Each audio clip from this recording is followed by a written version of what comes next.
Hey there, Twitch fans, and welcome back to PAX Prime, live from Seattle, Washington. I am Justin Flynn. Joining me is Rich Taylor, the project director of a really, really awesome game, guys. I can't wait for him to tell us a lot about it. It's actually produced by My.com and developed by Obsidian Entertainment. Why don't you tell us a little bit about the game right now, Rich? Yeah, you bet, Justin. Thanks for asking. We're really excited today to show off pretty much the first public look at the gameplay of Armored Warfare. Armored Warfare is a AAA title in development, as you said, by Obsidian Entertainment. And it's pretty much centered all around modern military vehicles from all around the world. And a lot of people wonder, why is Obsidian making this game? Our pedigree as a studio is really more RPGs. You might be familiar with Fallout New Vegas, South Park Stick of Truth. We've recently announced or developed Pillars of Eternity, even all the way back to Knights of the Old Republic 2. So really long RPG history at the studio. Yeah. But the thing is, even though the studio has a history of making RPG games, the developers are avid gamers of a lot of different genres at the studio, including a lot of online PvP games. So when the opportunity to develop Armored Warfare came up, we really jumped at this chance to apply what we know about progression systems and complex mechanics and bring it to a new genre that we enjoy playing every bit as much as we enjoy working on it. Yeah, that's awesome. Yeah, so we're really excited about this project. This is going to be the first chance to see gameplay footage. We've got some of that prepared for you today. Before we get into it, I want to talk a little bit about the classes that players are going to see today, just to understand kind of what some of the different strengths and weaknesses of these different vehicles are. Yeah, for sure. To help break them down, we've divided these different armored vehicles down into 5 core classes. Okay. So you have the main battle tanks. Those are the vehicles that everyone's pretty familiar with. Heavy armor, heavy cannons, pretty large vehicles that you see in the news today, and History Channel for tank battles and things like that. We also have artillery, long-range support vehicles, all about providing long-distance firepower across the map. There are light tanks, pretty mobile light armored skirmishers. They're very nimble, able to get in and out quickly, do some damage. We have tank destroyers, kind of centered around long-range precision, hanging back and providing support fire and things like that. And finally, we have the armored fighting vehicles, which are a wide array of lightly armored vehicles, very quick, very nimble, very ideal for accomplishing long-range objectives on the maps and things like that. Armored Warfare features PvP content as well as cooperative PvE missions. Okay. Today we're going to show gameplay footage of about 2/3 of a PvE mission. So with that, I'd like to go ahead and jump in and show that to you. Awesome, guys. Looks like we're going to jump into some gameplay right now. I'm really excited to see this because you guys are a really well-known developer. That's like no joke. Yeah, thanks. Yeah, this project's been really exciting for us to tackle. A lot of new challenges, but a lot of exciting new things we get to do. So we're going to actually show some of the vehicles that you'll see in today's video. So this is the T-80 main battle tank out of Russia. It's armed with a 125mm tank cannon there. Very powerful vehicle. So some really early gameplay footage, though, by the way, that we're seeing here. Yeah, this is all pre-alpha.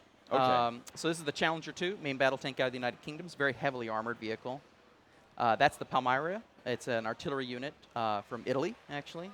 Oh, so some authentic tanks. Yeah, so these are all real-world vehicles. Wow, that's so awesome. Yeah.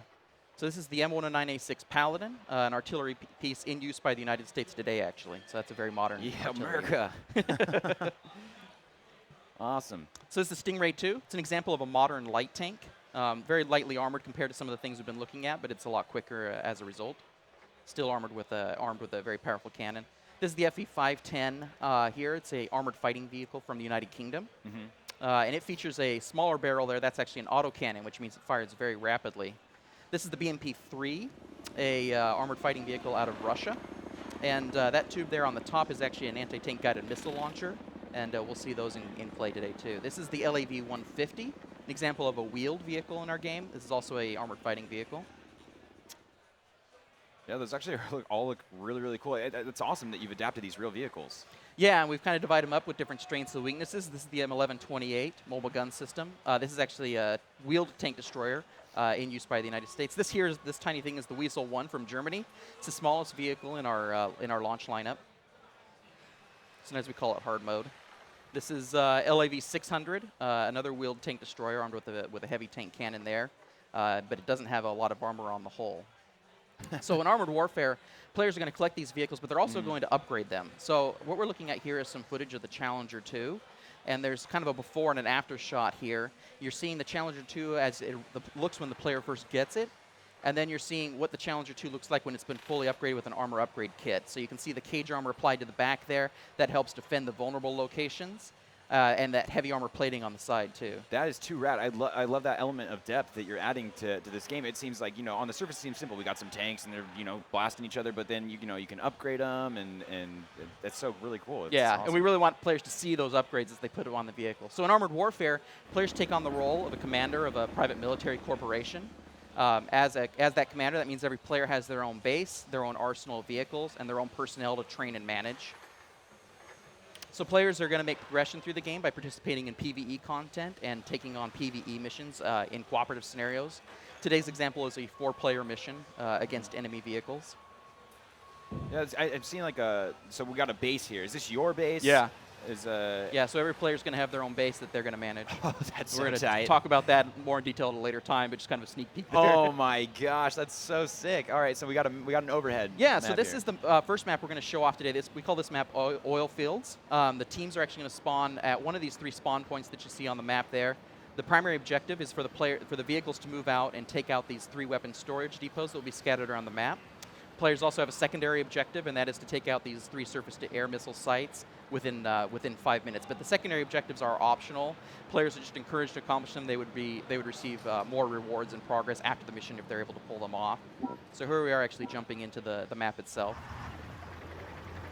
You said earlier this is some of the first gameplay footage that anyone's really ever seen? Yeah, we haven't shown pure gameplay footage like this to date, so this is the first time being able to check it out. Wow. Right here at the start, you see a plane getting shot out of the sky, just reinforcing the danger of those surface-to-air missiles that you've been tasked to take out. Yeah, he's having a bad time. Yeah. So on the side there, you'll see the players have their objectives list, including the secondary objective of taking out those surface-to-air missiles. They have 5 minutes to do it, otherwise the next flight of planes are going to get shot down. So that's part of the background narrative of kind of what players are engaged here. We nailed them. So here we have the T-80 with its trusty battle log in the back there. That's the Russian main battle tank. Now, can you switch between tanks?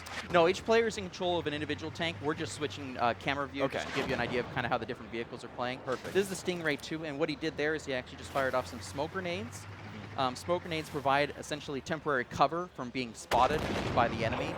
And so he's able to do that. You can use that opportunity to go take some cover or get out of the line of sight or finish someone off before they can see you. It's kind of one of the example of different options the players have to equip their vehicles with. And I see a couple different views here, like they're using different cannons? Yeah, or? well, they're able to switch to a first-person view to line up those shots a little easier. Okay. So this vehicle here is actually the Leopard 2A5. It's a main battle tank, a very powerful machine out of Germany. Mounted on the back of his turret there is an example of another piece of modern military technology. You can see that little thing sticking up in the back there. That's R2-D2 looking? Yeah, it's an active protection system. It's designed to intercept and shoot down incoming enemy missiles. So it's a powerful defensive option available to some of the higher tier vehicles in the game. Cool. Actually looked a lot more like Wally. Yeah, it's Wally, but he shoots missiles down. So Tight. it's wartime Wally. So here we have the M1128 MGS we talked about a little earlier. He's just taking some long-distance shots there.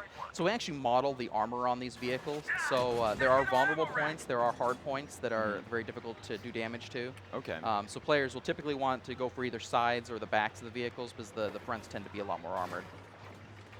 And he took some damage there, took a pretty heavy hit. Yeah, I His see tank that. status is down on the bottom left there. And the yellow highlighted items are kind of some of the damaged items. Okay. And players can actually repair some of their damaged components. So things like treads can be broken, the engine could be damaged, maybe your cannon's damaged. That's a very bad time. But players are able to repair those and get back into the match at least once per match, provided they bring in the proper equipment with them. Okay. Yeah, it's cool. So he's being targeted by some enemy artillery there. You saw that shot coming in from a distance from somewhere. Yeah, it looks like he was taking a little bit of cover. Yeah, So you kind of have to exactly. calculate some of your shots there. Yeah, those arcing projectiles, they can be intercepted by either a building or a hill or the terrain or something like that. So kind of have to find that right angle of fire in order to get those shots on these mobile guys. But for them, the team has to use the cover defensively in order to not be taken out by the long-distance fire. So they cleared out the objectives down in the southern area of the map there. They're now going to go ahead and move on up towards the north. You can see on the mini-map in the bottom right, those large blue circles kind of indicate the next points of where the objectives are.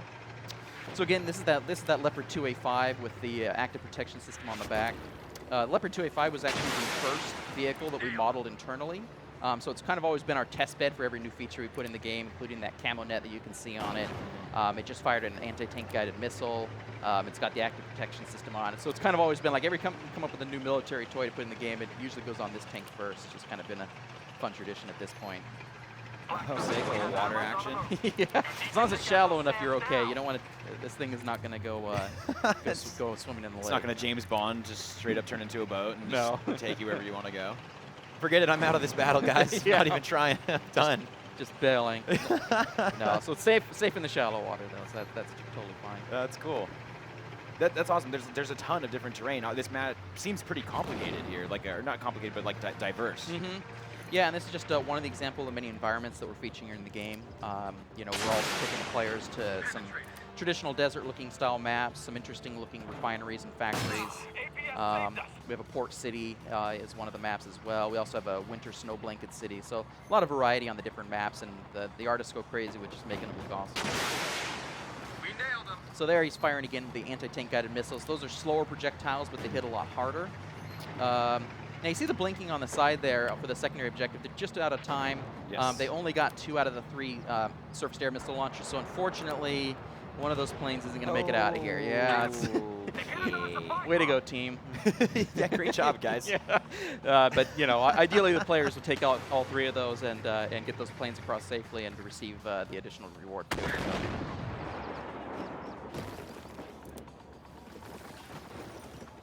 They're just mopping up the last enemies around this last objective here. This is again that Stingray 2, the little light tank. Yeah, so you see they're on the destroy the munitions weapon because the secondary objective, it's over. Yeah, missed the boat on that one. Okay. But as I mentioned before, those are optional. You can still complete the map. If you just want to save people, you know, it's cool. Yeah, it'd be good to do that, you know, if you could, while you're out there. No, but the primary objectives are really the mandatory things in order to be successful. Okay. And then the secondary objectives typically have some type of challenge element to them, so not everyone's going to be able to do them every time. In this case, it was a timer. Some of them might require synchronization or coordination or some other extra element that's going to require players to work together in order to pull it off. Speaking of extra elements, I do see an interesting challenge over there, destroy an enemy vehicle while ramming into it. So there's also some collision damage. Oh yeah, yeah. There's so the vehicles can ram each other and do damage. Challenges that, like the one listed there, is something players have for themselves. So he has that challenge. The other players do not have that challenge necessarily. They may have some other challenge. Okay. But yeah, there's definitely ramming damage, collision damage, things like that. In fact, there is, in this example, we actually unfortunately have some friendly ramming damage. That Stingray 2 is getting a little too close there, Okay. and he ran into the back of the other guy and blew up. So not looking good there for the team. We do have respawns in this example, though. The PvE mode would feature respawns, even though the PvP mode, you'd pretty much have your one shot and you don't want to blow it. So that's a little bit of generosity on the play versus environment side. So they're moving in on the final area here, the last circle on the mini-map. Some of them are kind of low on health, so they're going to want to be pretty careful there. So he's going to throw out the smoke grenades, give himself some cover. That'll keep him from taking some shots from the enemy there, provided he's at a good angle. So here we have, he's aiming at that surface-to-air missile silo. It's unfortunately empty. That's a spike kill anyway. Not going to get credit for that, but whatever. Makes up for missing it earlier, maybe. Hey man, whatever. Sometimes you just gotta blow something up, right? That'll teach it. All right, so sending some more. Seems pretty far, like some long distance stuff. This is like a lot of ranged action. Of course, they're tanks. They're tanks. Of course, there's gonna be some ranged action, but yeah, there's some seriously awesome long distance shots here. Yeah, so the players can go into that first person perspective just to better align up that shot. So it looks like they're gonna blink the area with smoke grenades here, get some final cover while they mop up those final enemy vehicles. But yeah, the vehicles are designed to engage at a variety of ranges, so they can, like, especially those tank destroyers I was talking about earlier, very, very high accuracy from a long distance. Vehicles with anti-tank guided missiles, you can guide those in from long range, also very effective. Now, remind us again for people that might have just popped in and maybe they just got here 5 minutes ago and they're like, wait, what am I watching right now? watching Armored Warfare, of course, and there's quite a few different tanks, like you just said. There's these long distance tanks. Yeah, so there's the big here you have ones. this main battle tank here and another one to his side. We got the tank destroyers on the wheels over there, and then a small light tank in this match. So we're not showing the artillery one in this, and we also don't have a armored fighting vehicle in this particular match. Okay, and there's 5 total. Is that how many? you Yeah, said? five Okay. vehicle classes. Cool, cool, cool. So at this point, the players transition on to the next map in the series. This is one we call Refinery. And unlike the last one, their spawn points aren't random. They all start on one side of the map, work their way over to engage a very entrenched enemy, and they pretty much have to work as a team. So they start out having to work their way across an open field, very dangerous area where they can be shelled from a distance. And then they'll work their way into that refinery over there. The objective is to get to the center of the refinery, get that capture point in the center, and then they'll win this map. So this is the second out of what would be 3 missions. We're only showing 2 today. Okay. Or three maps in a full mission. Yes. So we're seeing about 2/3 of a full PvE playthrough for a team.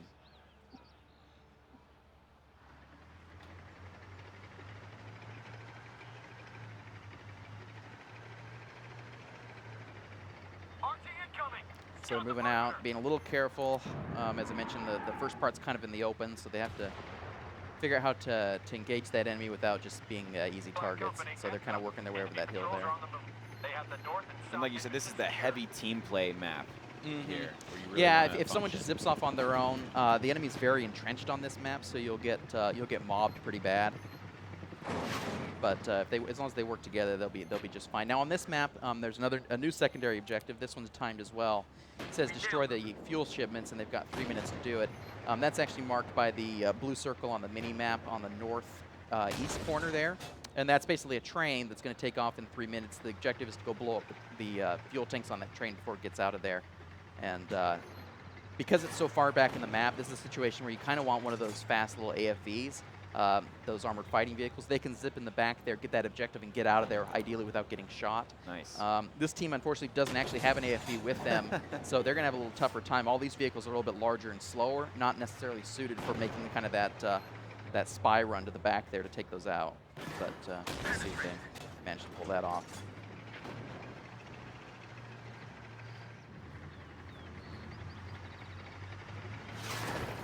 Oh, just missed getting blown up there. That was good dodge. Yeah, barely. Yeah. That's some of that dangerous long-distance fire. If that I was mentioned. real life, could you imagine? You probably would just be like, I'm done. Yeah, So it'd be you pretty terrifying. The shockwave alone would certainly do a number on you. I'm out, guys. I'm turning this into a boat, and we're hitting the water. We're going for the river. Head for the river. I think we talked about a lot of the overlays here, but we might not have really discussed what's going on at the bottom of the Sure. screen here. We got a couple different missiles, it looks like, that you can fire. Yeah, there's some different types of ammunition available to the vehicles. In this case, you have 2 different types of shells on the Stingray 2 here. Different shells are going to have different mechanics. We do simulate kind of what these shells do in the real world and how they interact with different armor. So there's some pros and cons of the different choices you have available. This tank is actually about to fire an anti-tank guided missile. And the thing is, you can actually guide that missile. He tried to hook it around the corner there and get that vehicle that was backing up. I don't think he actually managed to pull it off, but we have seen some pretty crazy trick shots possible with those guided missiles too. And then he also has a primary shell that's just the standard direct fire style. Okay, so. cool. Black Company, they have reinforcements inside. And it looks like some of those slots are for like repairing potentially. Yeah, Is so that on what the I'm other seeing? end of the bar there, you have some different consumables players can bring in. So there's an array of different options for those. This example, he has improved fuel. That's improving the quality or the horsepower of his engine. He's also got a repair kit, and he's got a fire extinguisher. The vehicles can be set on fire. Either it's a fuel Good. fire or their engine can get lit up, and you'll want an extinguisher option to get that under control. Otherwise, you take a lot of damage. Okay, that makes sense. Yes, that is what a fire extinguisher would be used for. And then this one, he has also the first aid kit there.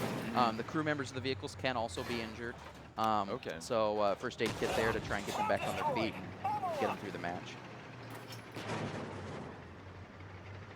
So they didn't manage to get the secondary objective either. Not batting 1,000 here on the optional objectives. But so what would have happened is that the train actually pulled out of the station at the time limit. Opportunity to take it out is pretty much gone at that point. Yeah, that's like all the fuel shipments. The whole enemy army is just completely fueled up. Yeah, it's like, way to go, guys. That's okay. No bonus credits for it's them. alpha. It's an alpha. They're They're learning, right? They're learning. Yeah. So yeah, their final objective here is pretty much to clear up the rest of the vehicles inside the refinery. There's a capture circle in the center. They get on that and hold it for about a minute, and as long as they don't take any damage for that duration, then they'll have succeeded in the mission. Obviously, the easy way to pull that off, or ideal way to pull that off, is to take out all the vehicles. Sometimes players figure out some other tricks for finishing it even without destroying all the enemy vehicles, and still being able to take that capture point. So there are some different options there. That's awesome. That's I like the concept of this map. It's like you know, mixes up the game a little bit. This is really stealthy. It seems like you're kind of like hiding around, you know, walls and kind of poking out. Yeah, they started out there in the open. Now they're engaged in this close quarters combat. So Hey, PS, knock down a shot. so right here, what just happened is that these things are firing missiles. Hey, PS saved us. But this is that Leopard 2A5 with the active protection system, so it actually shot down those missiles.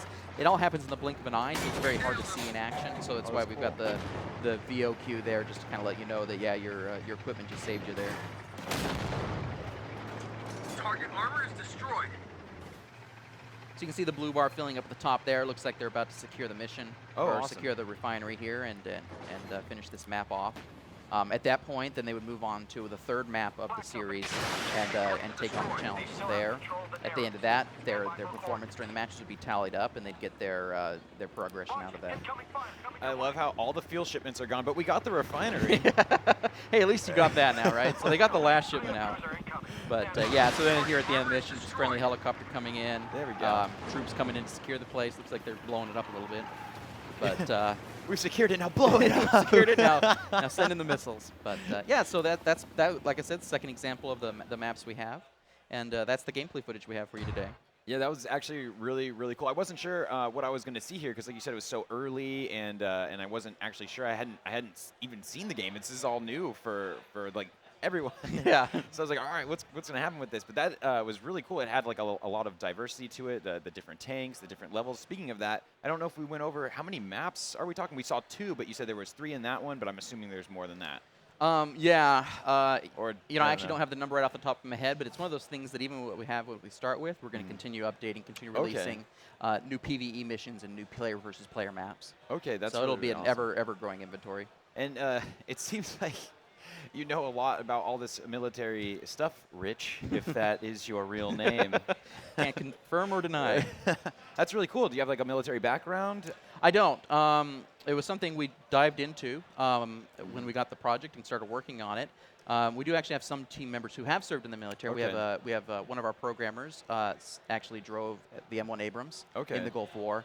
So we're able to talk to him a lot and get a lot of references about, you know, what are some of the things you'd say, what are some of the practice you'd do and things like that. And I can think of a couple of words he might say if he was inside of a tank getting fired at. yeah, I don't know if we can put those all in the game, though. So. Help me. That's what I would say. Oh no, I am scared right now.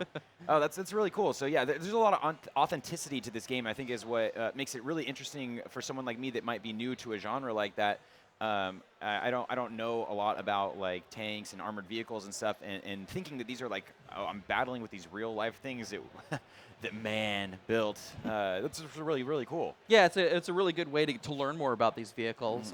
You know, we as developers on the project have certainly done a lot of research and investigating what are the actual mechanics and properties and performance attributes of these vehicles, and our goal is to reflect that in the game. So you know, we do a lot of iterating. If it doesn't reflect what we know to be the real world performance of the vehicle, we go in and we change it. The models themselves, we spend a lot of time finding schematics, blueprints, a lot of photo references. We try to model those all the way down to the bolt. So if any time we identify, hey, that's not exactly right, it goes back in and it gets fixed. So we really want to be accurate. That's really cool. And again, if you missed it earlier, you can actually upgrade the tanks. We saw that like in the very, very beginning of the trailer. They had some armor on them. So it's just more than just, you don't just get the tank and then it's like, this is how it is in real life, the end, the game is over. You know, play with this. You can add some armor upgrades and stuff to it as well, right? Yeah, absolutely. The interesting thing is every tank actually has its own unique list of upgrades because the upgrades available for the vehicles reflect the real-world development history of the vehicle. Oh, okay. So every vehicle has its own history, and that's reflected in the upgrade trees. So okay, that's crazy. Armor that's upgrades, awesome. That anti-tank guided missile or that they were shooting, the active protection system, smoke grenades. computer electronics and other technology, all reflected in the individual upgrades for the different vehicles. And again, remind me really quick of the different types of gameplay there. I just want to catch everyone up, because we had quite a For long sure. trailer there, and you don't want anyone to come in and be like, wait, What do you do in this game? Yeah, there's PvE and PvP, Yeah. correct? Like you said. So PvP is very team-centric, so requires a lot of cooperation between the teams in order to achieve victory. And for players who aren't really into the PvP so much, we have the PvE mode, and that's like the example we saw where players are working together against enemy AI. Okay. All those red marked vehicles in there, all completely AI controlled. And really both forms of gameplay are completely supported and valid ways to progress through the game, so it's however players enjoy playing it. Awesome. And then, so this is so crazy early. We're talking, you said pre-alpha, even some pre-alpha footage in there. Like, is there an estimated release date? Right Yeah, now? actually, we're going to be hitting closed beta quarter 1 of Okay. next year. So Oh. we really look forward to people joining us in on that. They can sign up for the beta on the website at aw.my.com. Okay, definitely go to that. aw.my.com, guys, and sign up for that so that when the beta does roll out, you can hopefully get involved. 'Cause Yeah, you we said definitely it's wanna have closed. people in that. It's closed, right? So you want to get that email, right? Yeah, exactly. Awesome. And then that sounds like a lot of fun, guys. Definitely get involved in that. Again, I'm Justin Flynn. We are live from PAX Prime in Seattle, Washington. Joining me was Rich Taylor, the producer of the game Armored Warfare that you just saw. I can't wait to check it out really soon here. Sign up for that beta, guys, and we will see you soon. Thanks a lot for having us. Oh, dude, awesome time. Awesome time. Love the gameplay footage.